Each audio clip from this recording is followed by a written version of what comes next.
Yes ndagusuhuje nguhaye n'ikaze kuri iyi channel. Mwabyiboneye izi saha saa sita cyangwa se saa tanu n'igice, ndacyari mu kazi ndi mu ishop, ariko muraza kunyihangana ndi kuvuga gakeya kuko bwije, amasaha yagiye, abantu bararyamye, ni mu gicuku. Ndahindura ijwi nyine mvuge gakeya bitewe n'uko nshobora gusakuriza abantu cyangwa se ijwi rikaza kumvikana hanze bakibaza impamvu ndimo mvuga aya masaha. Ntabwo ari ukubera yuko nsanzwe mvuga gakeya, ahubwo ni uburyo bwo kugira ngo ntazakubongamira abantu biryamiye cyangwa se bari kuruhuka. Mu by'ukuri rero cyane cyane abantu bakunda gukurikira iyi channel, abo nakwita inshuti z'akadasohoka, abandi twamenyaniye kuri iyi channel bitewe n'ibiganiro nagiye nyuza aha ngaha, ndagira ngo nze nkwereke cyangwa se nkubwire ikiganiro cyiza ukunda kumbaza. Abantu benshi bagiye banyandikira bambaza bati ese bimeze bite aho ngaho, dufite gahunda yo kuza gukorera aho ngaho. Mu by'ukuri bimeze bite cyangwa se akazi kaba kameze gute? Aya masaha ubu mbona ndi mu shop, iyi shop ni iwanjye cyangwa se ni aka business kanjye nkora, ngakora ku giti cyanjye cyangwa se ninjye ukikorera. Mu by'ukuri iyi business cyangwa se muri rusange business y'inaha bisaba kugira ngo ukoreshe imbaraga, ukore amasaha menshi, kuko mu by'ukuri ubu tuvugana bimaze kugera saa tanu n'igice, ntabwo ndafunga business. Abantu babaye inaha hari icyo bita grido cyangwa se gucururiza mu rugi, ariko urwo rugi ntabwo ruba rufunguye ku buryo umuntu yakwinjiramo, ahubwo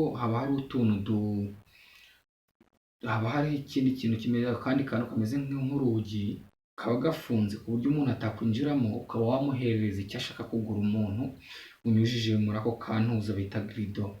Mu by'ukuri rero izi saha ntabwo ndafunga, uretse ko ndi hafi gufunga. Bimanze nkora iyi video kugira ngo mbone gufunga. Impamvu rero nkoze iyi video ni kugira ngo nkwereke cyangwa se nkumotive wowe ushaka kuza inaha. Mu by'ukuri kuza inaha ni byiza kuri njyewe cyangwa se ku bandi, kuko nta byanjye uzabona uzarya, ntabwo uzaba uje kunyaka amafaranga yanjye nakoreye, ahubwo impamvu ngomba kukubwira nti ibi ngibi ni uko nawe uramutse ugeze inaha ngomba kukwerekera cyangwa se nkakubwira amakuru makeya y'aha ngaha. Mu by'ukuri kugira ngo uzaze nugera aha ngaha umenye bike, cyangwa se uzaze hari bike uzi. Mukunda kunyandikira mumbaza muti biba bimeze bite aho ngaho, ubuzima, business, biki n'ibiki. Iyi video nyikoze kugira ngo nkwereke ko isaha n'isaha umuntu aba ari muri business, aba ari mu kazi ke aho akorera. Mu by'ukuri abenshi bari inaha baturutse ari iwacu cyangwa se baturutse mu bindi bihugu, abenshi baba batuye hafi y'akazi kabo, kuko gutura hafi y'akazi kawe bituma ukurikirana akazi kawe neza, business yawe neza. Aya masaha nibereye mu nzu nkoreramo cyangwa se mu shop, niho ndi. Umukiriya aramutse aje ashobora kuza yatinze avuye ku kazi, cyangwa se ashobora kuba atari afite gahunda yo kuza kugura, ariko nyine akaza gukenera ikintu akibuka ko atakiguze, akaba ashobora kuza aha ngaha akambwira ati mpereza iki n'iki, mpereza isabune, mpereza amavuta yo kwisiga, mpereza ikintu cyo kurya njye guteka. Ntabwo izi saha aje byambuza kumugurisha. Abenshi bakunda kuza aya masaha kuko hari ababa batinze mu kazi, hariho ababa banyuze ahantu gutinda nyine mu buryo bugiye butandukanye. Abo benshi rero nibo bakunda kuza izi saha bakaza bakaba bashobora kumbaza cyangwa se kutubaza bati tugurisha iki n'iki cyashize, cyangwa se tugize amahirwe dusanze utarafunga kandi dukeneye ikintu iki n'iki tugurishe. Ayo ni amafaranga abaza, kuko ikintu kiba cyarakuzanye aha ngaha ni ugushaka amafaranga, tuhita tubagurisha. Mu by'ukuri rero ntabwo ndi gusobanurira impamvu ugomba kudafunga cyangwa se kutaruhuka, ahubwo ni ukukubwira yuko mu by'ukuri nkurikije n'amakuru abantu bagenda batanga cyangwa se bambwira bati iyo ngiyo haba amafaranga, Zambia haba amafaranga, cyangwa se muri ibyo bihugu byo mu majyepfo ya Afurika haba amafaranga, muri SADC. Ntabwo mu by'ukuri ari ukuvuga ko aha ngaha haba amafaranga menshi gusumba ahandi. Mu by'ukuri ikintu gishobora gutuma inaha haba amafaranga, cya mbere ni ugukora cyane, icya kabiri gukora amasaha menshi. Iyo ukora cyane ugakora amasaha menshi, amafaranga araza. Ntabwo umuntu yakora amasaha 15 undi ngakora amasaha 2 ngo muzagira amafaranga angana cyangwa se muzatera imbere kimwe. Umuntu ukora amasaha menshi cyangwa se ukora amasaha makeya, mu by'ukuri ntabwo bajya batera imbere kimwe. Iyo ni principe y'abantu yo gukira cyangwa se y'abantu bagize amafaranga. Abantu bagize amafaranga cyangwa se bateye imbere bafite ibyo bagezeho, batugira inama yo gukora amasaha menshi. Muri mpamvu rero batanga cyangwa se mu mpamvu zituma abenshi bavuga yuko inaha haba amafaranga, njyewe mbona impamvu ituma inaha hashobora kuba amafaranga niko gukora cyane, niko gukora amasaha menshi. Abantu benshi bari inaha baturutse iwacu bakora cyane, bakora amasaha menshi. Iyo batashe rero bakagira iwacu bakagira icyo bakora, bakagura inzu cyangwa se bakubaka cyangwa se bakagura amamodoka, ntabwo ayo mafaranga baba barayakuye ahantu ari bitewe n'uko batakoresheje imbaraga cyangwa se batakoze cyane. Nyamara ugereranyije imbaraga cyangwa se amasaha bakoze ukagereranya n'ibyo bagezeho, ushobora gusanga ibyo bagezeho ari bikeya ugereranyije n'amajoro baraye cyangwa se n'imbaraga bakoresheje n'amasaha bakoze. Ushobora gusanga ibyo bagezeho ari byo bike. Bishatse kuvuga yuko rero imyumvire yo kuvuga ngo inaha haba amafaranga muri iki gihugu cya Zambia cyangwa se mu bindi bihugu habamo amafaranga menshi, ntabwo amafaranga aza ngo agusanga wicaye mu ntebe, ntabwo wagiye ku kazi. Ahubwo umuntu uri muri ibi bihugu cyangwa se mu bindi bihugu, amafaranga yagira ari ukubera yuko yakoze, yavunitse cyangwa se yamaze amasaha menshi ari mu kazi. Yakwibaze nk'izi saa 5, saa 6 umuntu akaba atararyama cyangwa se akaba agikurikirana akazi ke. Inaha umuntu ashobora kuryama amasaha 4, amasaha 5. Ayo masaha 5 ugiye kuryama nabwo ukaba uri no gutekereza ibyo uri buze gukora umunsi ukurikiyeho. Ndaryamye ngiye kuryama amasaha angahe? 5, ariko muri ayo masaha 5 ngiye kuryama ndaba no gutekereza ibyo ndi buze gukora umunsi ukurikiyeho. Ngo se bwo mba ndyamyera cyangwa mba ndi kuruhuka cyangwa mba ndi gukora nanone. Mu bintu rero bishobora gutuma inaha rero amafaranga ahaba cyangwa se bavuga ngo haba amafaranga menshi, ni ugukora cyane cyangwa se gukora amasaha menshi. Mwebwe rero mufite gahunda yo kuza inaha muranyandikira mukambwira muti turashaka kuza, tuje gukorera amafaranga. Iyo ngiyo haba amafaranga. Ibanga cyangwa se impamvu inaha bakomeza kuvuga ngo haba amafaranga bikunda kuvugwa namwe mutarazi inaha. Mwe mutarazi inaha bitewe n'abo mwabonye ibikorwa bagezeho, mukunda kuvuga ngo inaha haba amafaranga. Ariko amafaranga y'inaha uba wayavunikiye, bigaragara. Ibaze nk'izi saha saa 6, saa 5 umuntu akaba atararyama ategereje ngo umuntu ari buze kugura, ategereje wa mukiriya wa nyuma watinze gutaha, uri buze gutaha ariko akaba avuga ati nubwo ntashe sinajya mu rugo ntaguze umuceri, ntaguze amavuta yo guteka, ntaguze isabune yo koga.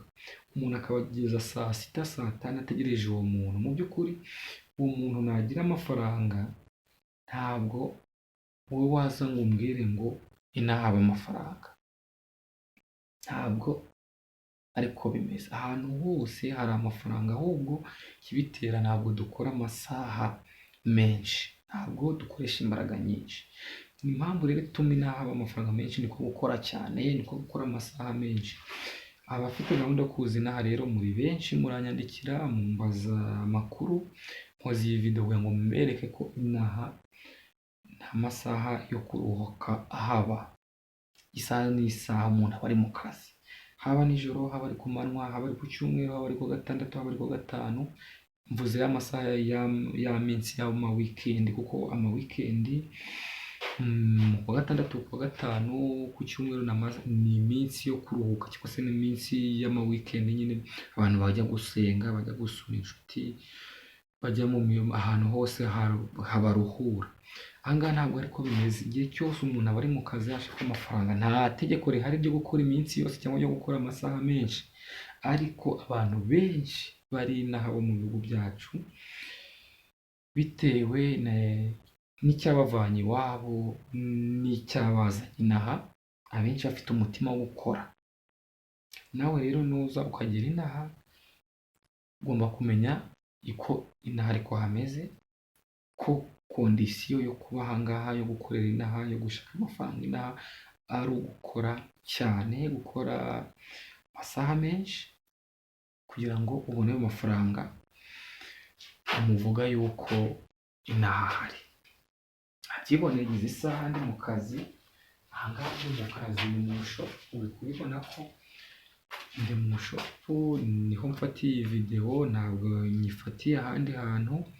Ntabwo yenda bigaragara cyane, ntabwo video ibintu bigaragara cyane byose, ariko mu by'ukuri agace nafashe ni gatoya, aho nagerageje gukorera video kugira ngo nyine mbereke ko ndi mu shop. Nkubwira yuko aya masaha cyangwa se ubu ngubu nta muriro dufite inaha muri igihugu cya Zambia. Muri iyi minsi cyangwa se muri aya mezi dufite ikibazo cy'umuriro, nta muriro dufite pe. Niyo mpamvu harimo ikintu gisa n'umwijima cyangwa se hatagaragara neza, ni ukubera yuko nta muriro dufite inaha. Dufite ibibazo byinshi by'umuriro, hashize nk'amezi 3 cyangwa se 5 haza umuriro amasaha, andi masaha ukagenda. N'aya masaha rero umuriro wagiye, umuriro wari waje mu masaha ya saa 6 z'amanywa, saa 8, saa 9 uza kugenda. Niyo mpamvu ubona video itagaragara neza, harimo ibintu by'umwijima. Niyo mpamvu iyi video nyikoze kugira ngo nsubize abantu bakunda kunyandikira bambwira bati bimeze bite aho ngaho, amafaranga araboneka, dufite gahunda yo kuza, ibiki n'ibiki, natwe tuze gukorera amafaranga nk'uko namwe muyakorera. Iyi video ubundi ni ukugira ngo nkwereke iby'aha ngaha, cyangwa se nkwereke uburyo aha ngaha umuntu uyakorera cyangwa se umuntu uyacura uyabona, inzira aba yaranyuzemo kugira ngo ayo mafaranga muhora muvuga ngo arahari, mubone inzira aba yaranyuzemo, ubwitange aba yarakoresheje kugira ngo ayo mafaranga ayabone. Ni ubu buryo rero amafaranga abenshi bayabonamo, bayabona baraye amajoro, bayabona bakoresheje izi mbaraga, nta kindi ni ugukora. Niba ufite gahunda yo kuza, vayo ube muri izi kondisiyo. Hari abaza bagira inama nyuma y'amezi 3, 6, umwaka, bagataha habananiye bitewe n'uko basanze imibereho cyangwa se kondisiyo y'aha ngaha, baje inaha batazi ko inaha ariko hameze. Inaha rero ni iyi kondisiyo ihari. Uwo muzabona yavuye inaha akagera iyo ngiyo iwacu, agakora ibyo akora, agatera imbere, akubaka, akagura imodoka, akora ibintu bitandukanye, ntabwo ari ukubera yuko inaha amafaranga ari uko yatoragura cyangwa se amafaranga ahari, ahubwo inaha ni ugukora. Tekereza ko rero wanyandika ukambaza uti aho ngaho biba bimeze bite mu kazi, amasaha yo gukora biba bimeze bite, gukorana ryari, mufunga business zanyu ryari? Nta masaha yo gufunga business ahari. ni saa sita ubu ngubu, bizinesi irafunguye, umuntu aje agakenera ikintu nakimuha, namugurisha. Nuza rero bya bindi byo gushira amaboko mu mifuka ukavuga uti ndananiwe reka mbe njyamyeyo saa sita, saa munani njyamo amasaha abiri, uzabona amafaranga angana n'imbaraga watakaje, cyangwa se uzabona amafaranga angana nuko wakoze. Amasaha wakoze, imbaraga wakoresheje nibyo bizagena amafaranga uzabona. Umuntu nakora amasaha 15 undi agakora isaha imwe, ntabwo muzanganya amafaranga cyangwa se ntimuzatera imbere kimwe. Ibyo nibyo nakubwira rero. Umuntu wanyandika akambwira ati aho ngaho ubundi mufunga business ryari cyangwa se muva mu kazi ryari, ndatekereza ko asubijwe. Barahari banyandikiye, benshi baranyandikira.